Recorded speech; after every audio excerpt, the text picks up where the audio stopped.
अब मैं आप सबका आह्वान करूंगा, हम सबकी जिम्मेदारी बनती है कि वास्तविक तथ्यों को समाज के सामने रखें, समाज को इन बातों से अवगत कराएं। तथ्य प्रमाणित है, आपके सामने प्रमाणिक तथ्य होंगे।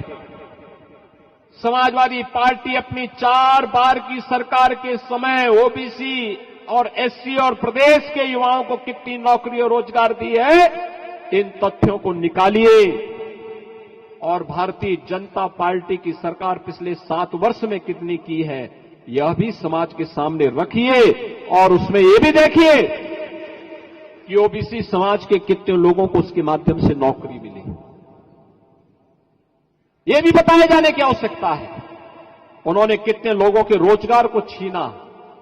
और भारतीय जनता पार्टी की सरकार ने कितने लोगों के रोजगार को उपलब्ध कराया है, यह भी जनता के सामने आना चाहिए।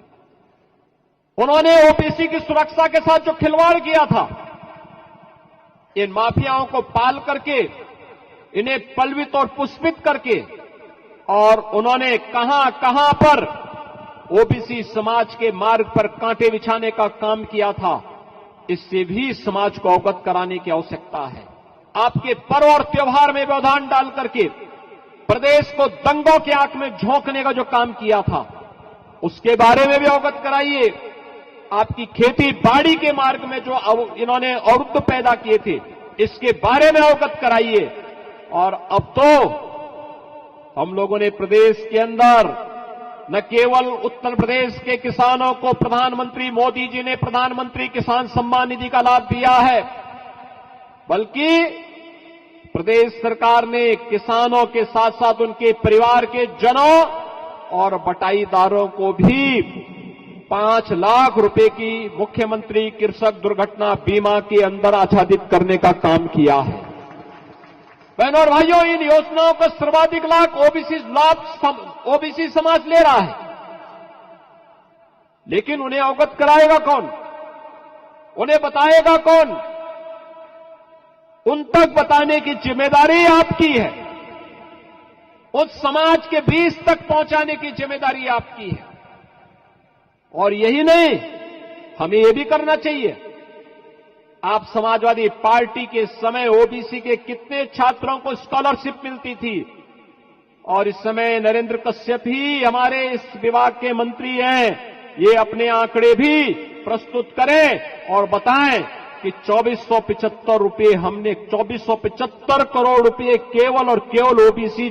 वर्ग के छात्रों के लिए आज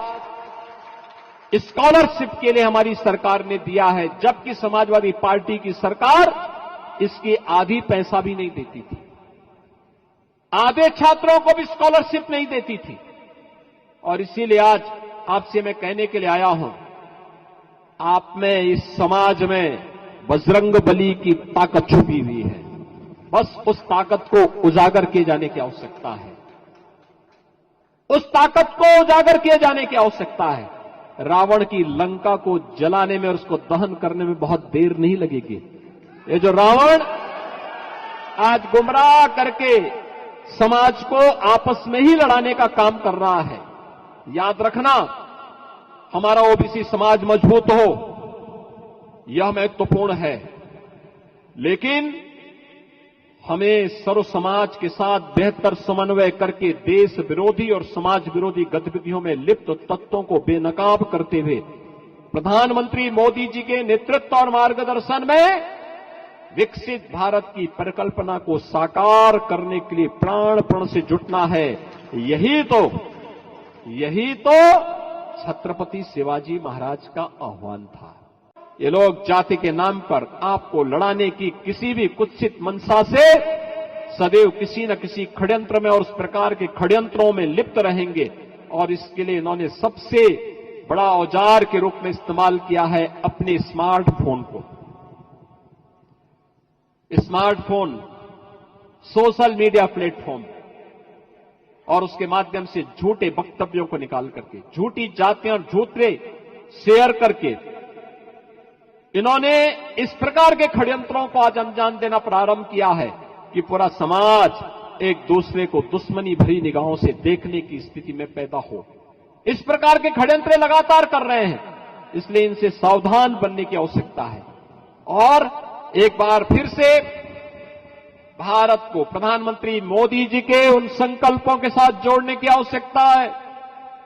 जिन्होंने 2047 तक भारत को दुनिया की सबसे बड़ी ताकत के रूप में स्थापित करके एक विकसित भारत के सपने को साकार करने का जो संकल्प लिया है, उस संकल्प के साथ जुड़ना हम सब नागरिकों का दायित्व बनता है। और इस दायित्व के साथ आपको जोड़ने के लिए आज उत्तर प्रदेश ओबीसी मोर्चा की इस प्रदेश कार्य समिति के माध्यम से मैं आप सबका आह्वान करने के लिए यहां पर उपस्थित हुआ हूं।